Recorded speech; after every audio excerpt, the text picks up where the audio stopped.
बुद्धं परं विश्वनाथं न देवो न कर्मा न कर्ता न गं न संगं न स्वेच्छा न कायं चिदानन्दरूपं नमो वीतरागं चिदानन्दरूपं नमो वीतरागं चिदानन्दरूपं नमो वीतरागं तीन भुवन में सार वीतराग विज्ञानता शिव स्वरूप शिवगान नमो त्रयोग संहारिके नमो अरिहंताणं नमो सीताणं नमो आयरियाणं नमो उवच्चायाणं नमो लोये सब साहुणं।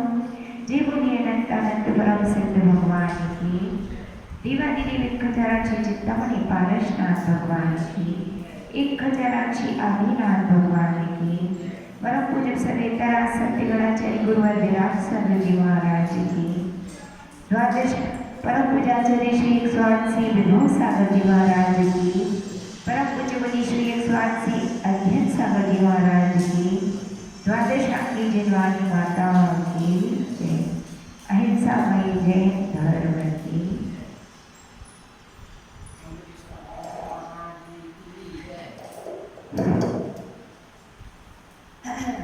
अपना 6 ढाला ग्रंथ प्रारंभ हो रहा है। कौन सा ग्रंथ? 6 ढाला ग्रंथ। और इस ग्रंथ के रचयिता कौन है? पंडित दौलत राम जी। और पंडित दौलत राम जी ने चारों अनुयोगों का मंथन किया और मंथन से प्राप्त मक्खन को किस में रख दिया? इस 6 ढाला ग्रंथ में रख दिया। सबसे पहली ढाल जिसमें 17 छंद हैं। कितने हैं? 17 छंद हैं और जिनमें से हम 3 छंदों को देख चुके हैं। आज हम चौथे छंद को देखेंगे। तृतीय छंद में पंडित जी ने क्या कहा था? गुरु की जो शिक्षा होती है वह कैसी होती है? आत्मा का हित करने वाली होती है। इसलिए उस शिक्षा को तुम अपने मन को स्थिर करके सुनो। कैसे सुनो? मन को स्थिर करके सुनो यदि तुम अपना कल्याण चाहते हो तो। फिर शिक्षा क्या बतलाई? मोह महामद पियो अनादि। इस आत्मा ने अनादिकाल से क्या पी रखी है? मोह रूपी मदिरा, जिससे वह अपने स्वरूप को भूला हुआ है और संसार परिभ्रमण कर रहा है। आगे कहते हैं तास भ्रमण की है बहु कथा, बोलिए पैकछु कहूँ कहीं मुनि यथा, काल अनंत निगूढ़ मझार, बीजो एकेंद्रिय तन्हार। तास भ्रमण की है बहु कथा। उस संसार परिभ्रमण की कथा कैसी है? बहुत बड़ी है। कितनी बड़ी है? जितनी गतियां हैं और जितनी योनियां हैं उतनी बड़ी है। कितनी गतियां होती हैं? गति कितनी होती है? 4 गति। गतियां कितनी होती हैं? 4। मनुष्य गति, त्रैंच गति, देव गति, नरक गति। ठीक है। योनियां कितनी होती हैं? 84 लाख योनियां होती हैं, है ना? कितनी योनियां हैं? 84 लाख। और 84 लाख योनियों में से पृथ्वी का एक, जल का एक, अग्नि का एक, वायु का एक, है ना? ये कितने होते हैं? 7-7 लाख, है ना? वनस्पति का एक 10 लाख। एक इंद्रिय हो गए। इसके बाद है 2 इंद्रिय 2 लाख, 3 इंद्रिय 2 लाख और 4 इंद्रिय 2 लाख। अब पंचेंद्रिय में देखें तो पंचेंद्रिय में मनुष्य कितने होते हैं मनुष्य की योनियाँ? 14 लाख होती हैं। और जो नारकी और देव होते हैं इनकी योनियाँ कितनी हैं? 4-4 लाख। और सबकी पंचेंद्रिय की इनकी भी 4 लाख। कुल मिलाकर के कितनी योनियाँ होती हैं? 84 लाख। इन 84 लाख योनियों में यह जीव क्या करता निरंतर? परिभ्रमण करता रहता है ना। पंडित जी कह रहे हैं उस परिभ्रमण की कथा कितनी है? इतनी बड़ी है, इतनी बड़ी है कि मैं हजारों जिह्वाओं से भी उसका वर्णन करने में समर्थ नहीं हूँ, लेकिन फिर भी मैं थोड़ा कह देता हूँ। पे कछु कहूँ कही मुनि यथा, जैसी कि मुनियों ने कही है, आगम में, शास्त्रों में आचार्यों ने कही है, उसी प्रकार मैं भी कुछ कह देता हूँ। यह जो चरण है दूसरे नंबर का, इस चरण से पंडित जी ने क्या सिद्ध कर दिया कि यह मैं नहीं कहता, ये किसने कहा है? मुनियों ने, अर्थात सर्वज्ञ की देशना है। यह मेरी मनगढ़ंत कहानी नहीं है। इससे इस ग्रंथ की प्रामाणिकता सिद्ध होती है कि एक ग्रंथ कैसा है? प्रामाणिक ग्रंथ है ना। मनगढ़ंत ग्रंथ नहीं है। आगम का आलोड़न करके निकाले गए मोती इस ग्रंथ में पंडित जी ने रखे हैं। काल अनंत निगूढ़ मझार, इस जीव ने अपना अनंत काल कहाँ निकाल दिया? निगोद में। निगोद किसे कहते हैं? अब निगोद निगोद निगोद बहुत सुन लिया। निगोद निगोद होता क्या है? तो आचार्य भगवत कहते हैं जो साधारण वनस्पति गायक है उसको क्या कहते हैं? निगोद कहते हैं।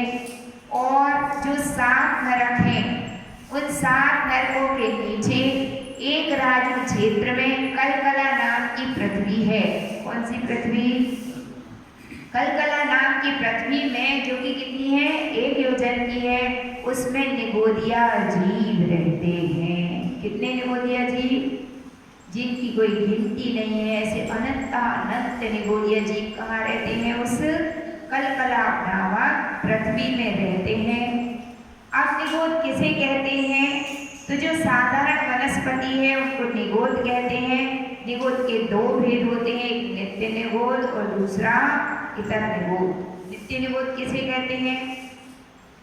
वह निगोद राशि जो अनंत काल से कहाँ है? निगोद में ही है, और जहाँ से अभी तक कोई भी जीव निकला नहीं है ना। नित्य निगोद किसे कहते हैं? जिसमें से जीव अभी तक निकला नहीं है, परंतु निकल सकता है यदि चाहे तो। जब उसका कोई पुण्य कर्म का उदय आएगा तो निकलेगा।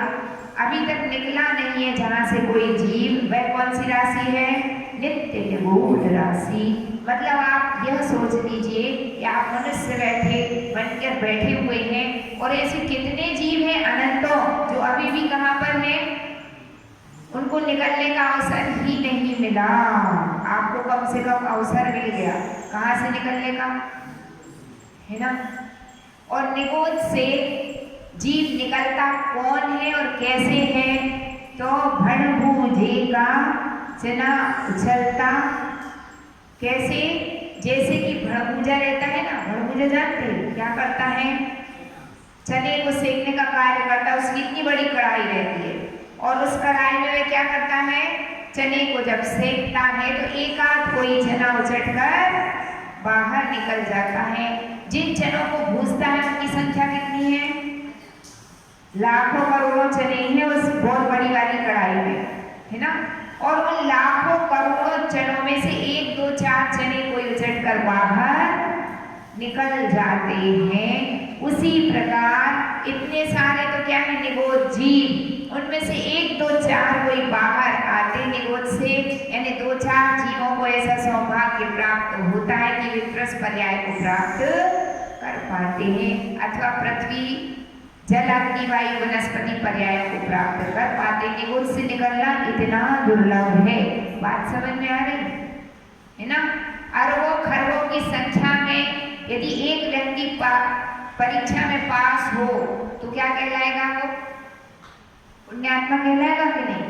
और वो लोग मान लीजिए किसी एग्जाम को दे रहे हैं और उनमें से पास कितने हुए? 2 जना, तो वो 2 को खुशी कितनी होगी कि जिसकी कोई सीमा ही नहीं थी, इतने लोग बैठे थे जिनमें से हमारा सिलेक्शन हो गया।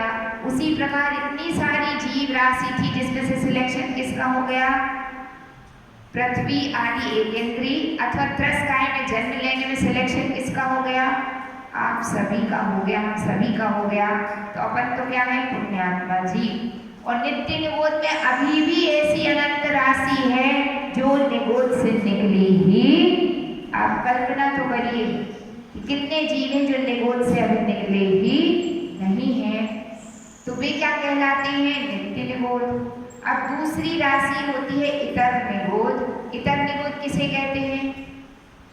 निगोद से जीव एक बार निकल गया, निकलने के बाद पृथ्वी का एक बना, जल का एक, अग्नि का एक, वायु का एक, वनस्पति का एक, फिर 2 इंद्री, 3 इंद्री, 4 इंद्री, पंचेंद्री, फिर पंचेंद्री में मनुष्य बना, कभी देव बना, कभी नारदी बना, कभी प्रेंच बना। पूरा संसार घूम लिया, 4 गतियां 84 लाख योनियां, और वापस कहाँ चला गया? इतना परिभ्रमण करके वापस कहाँ चला गया? निगोद में। क्योंकि त्रस पर्याय का काल कितना है? 2000 सागर। कितना है ना? और 2000 सागर यदि आपके पूरे हो गए तो वापस कहाँ जाना पड़ेगा? ध्यान से सुनना, अगर आपके जीवन के 2000 सागर कंप्लीट हो चुके हैं घूमते घूमते संसार में, तो वापस कहाँ जाना पड़ेगा? निगोद में। और निगोद से फिर कब निकलेंगे इसकी कोई गारंटी। समझ रहे हैं आप कि नहीं समझ रहे? मान लीजिए कि ये जो आपका भाव चल रहा है ये उस 2000 सागर का अंतिम वाला भाव है, तो कहाँ जाना पड़ेगा आप मर के? निगोद में। और कब निकलेंगे कोई मालूम नहीं कि निकलेंगे भी कि नहीं निकलेंगे, तो कब निकलेंगे? समझ में आ रही बात? क्या जैसे 2000 साल की आयु खत्म हो गया। हाँ, तो नित्य निगोद में पहुंचेगा।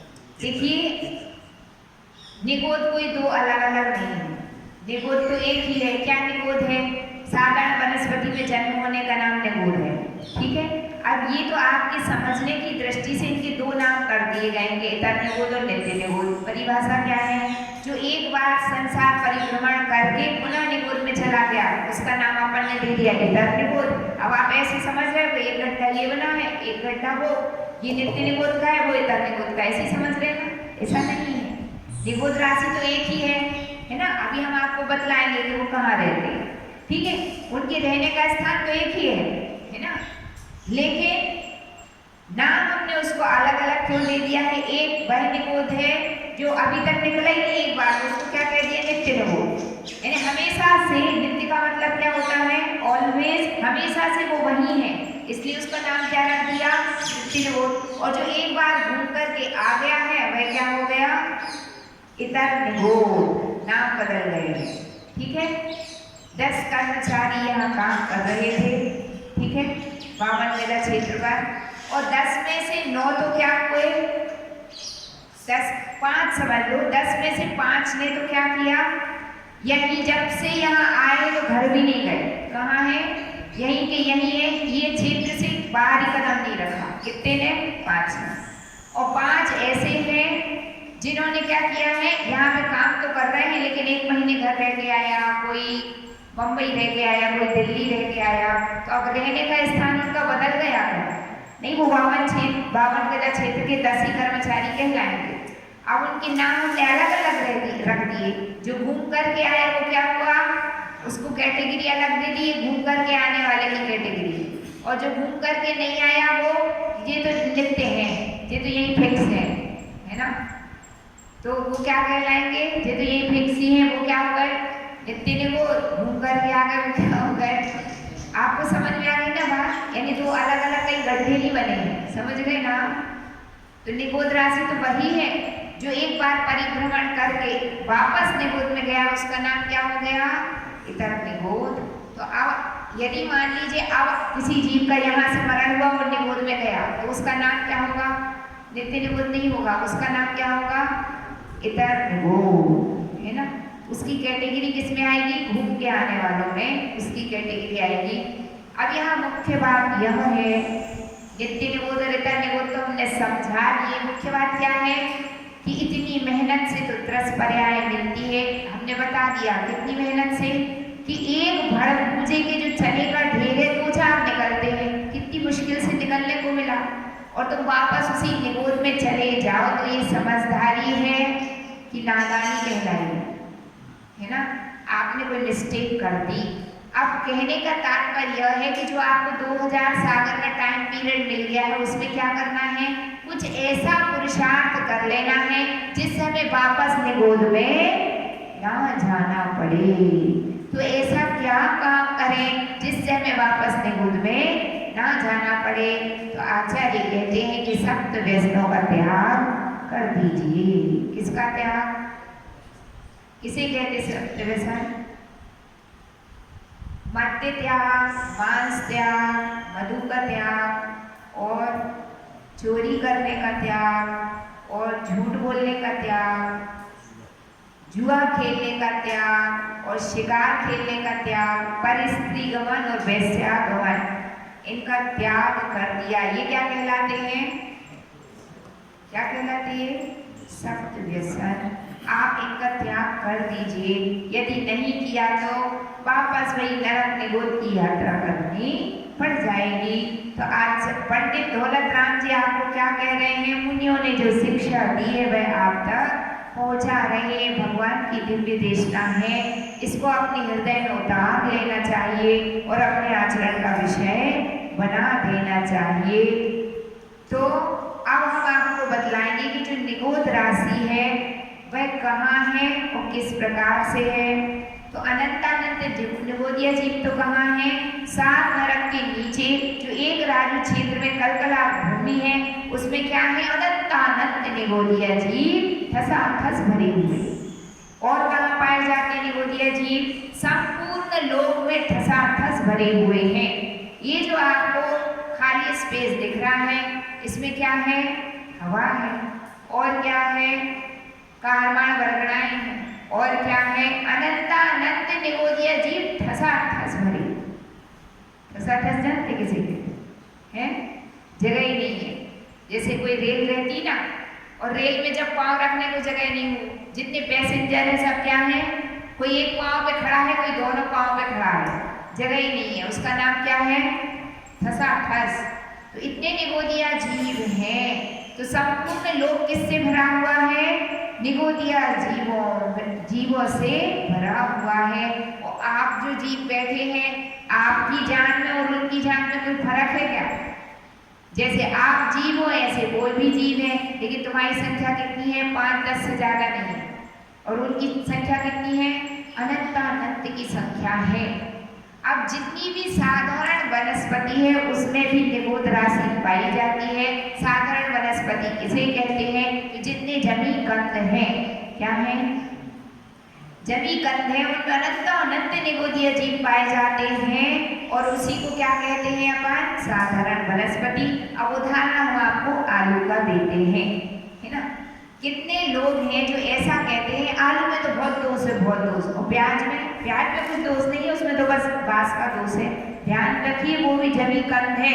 जितना दोष आलू में है उतना ही प्याज में है, उतना ही लहसुन में है, उतना ही गाजर में है, उतना ही मूली में है, उतना ही सलजम में है, और उतनी जितनी भी आपके जमी कंदे सभी में कितना दोष है? समान दोष है, समान जीव राशि है।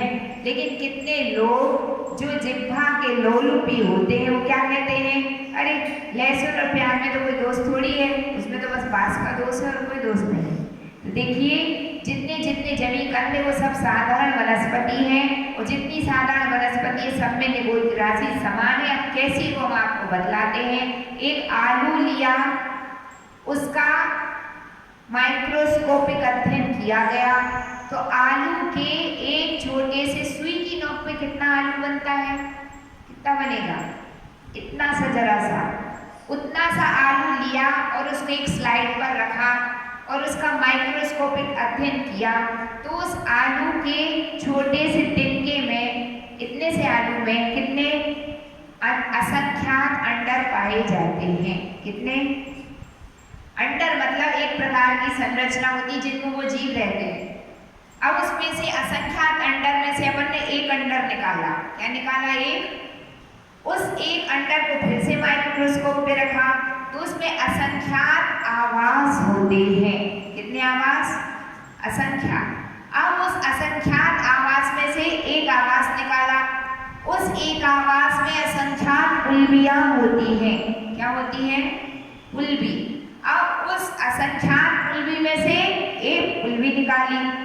उस एक उल्बी में असंख्यात निगोद शरीर होते हैं। क्या होते हैं? असंख्यात निगोद शरीर होते हैं। और उस एक असंख्यात निगोद शरीर को निकाला तो उस एक निगोद शरीर में निगोदिया जीव कितने होते हैं? अनंतानंत निगोदिया जीव पाए जाते हैं। इतू सा आलू लिया था सुई की नोक पे जितना बने, और उसमें कितने तो अंडर हैं, कितने आवास हैं, कितनी पुलबियां हैं, उनमें कितने निगोद शरीरों की आप कल्पना कर लीजिए। एक एक में इतना है तो सबका काउंट करेंगे तो कितना हो जाएगा? टोटल निगोद राशि क्या हो गई? आलू के अंदर कितने जीव हो गए? कितने? कई गिनती नहीं है, पूरा आलू जीवों का ही घर है। क्या है? जीव ही जीव है और कुछ नहीं है। इसलिए आप जब कोई संत जन आहार लेते तो किसका त्याग कराते? जमीकंद का, क्योंकि उसमें इतनी जीव राशि है और आप उसको बना करके खाएंगे आलू को तो एक इतने से सुई की नोक बराबर में तो इतने जीव हैं, पूरे आलू में कितने होंगे? ठीक है, अब आप काउंट करते जाओ अपनी जिंदगी में कितने आलू खाए, है ना? उनकी गिनती करो, सबकी कैलकुलेशन करो, कितने आलू खाए, उगड़ा करते जाओ तो आपने कितने जीव अभी तक खा लिए उसकी गिनती आपको मालूम पड़ जाएगी। ठीक है, और जो खाए सो तो खाए, आगे कितने खाएंगे उसकी गिनती कर लेना, है ना? और नहीं खाना हो, पापों से बचना हो तो क्या करना? इन सब का त्याग कर देना चाहिए, जिससे अपन को चतुर्गति रूप संसार परिभ्रमण में क्या हो जाएगा? ब्रेक लग जाएगा, अच्छी पर्याय मिलेंगी और फिर क्या मिलेगा? मोक्ष की भी प्राप्ति होगी, है ना? तो यदि अपनी आत्मा का आप हित चाहते हैं तो किसकी बात मानना पड़ेगी? पंडित दौलत राम जी, जो बहुत बड़े विद्वान थे, हृदय में जिनकी दया थी, है ना? दयाद्र होकर वे आपसे कह रहे हैं कि सर्वज्ञ की जो देशना है उस देशना को अपने जीवन में आत्मसात कर लेना चाहिए। तो आपकी आत्मा का क्या होगा? हित होगा और कल्याण होगा। बीत्यो एकेन्द्रिय तनधार, है ना? अब ऐसा ही निगोद कौन है? जो निगोद में रहता है वही निगोद है। तो क्या आप रहे कभी के नहीं रहे? मनीष भैया कितने बार रहे? नहीं मालूम, अनंतों बार। अनंत भाव तो कहाँ निकल गए? अपने निगोद में ही। जब कहीं तो निकलने को मिला बाहर, तो अनंत भाव तो किस में निकल गए? निगोद में ही निकल गए। अगली चौपाई में पंडित जी बताएंगे कि उनका जन्म मरण कैसे होता है, कितने बार होता है। इस विषय को अपन अब कल देखेंगे। कल आपको और बहुत आनंद आएगा, क्योंकि उसमें कैसे जन्म लेता है, कैसे मरण लेता है, कितने भाव होते हैं एक श्वास में, वो सारा मैटर का बतलाया जाएगा कल। To be continued next day. इसी भावना के साथ जय बोलिए देवादेव खजराक्षी चिंतामणि पारसनाथ भगवान की। जिनवाणी के ज्ञान से सूझे लोकालो, सो वाणी मस्तक नमो सदा दे तुम्हारो। हे जिनवाणी भारती तो ही जपो दिन रे, जो तेरी शरणागहे सो पावे सुख जय। देव भजो हरिहंत श्रुत गुरु सेवा निर्ग्रंथ, दया धर्म पालो सदा यही मोक्ष का पथ। जय बोलिए द्वादशा की जिनवाणी माता की।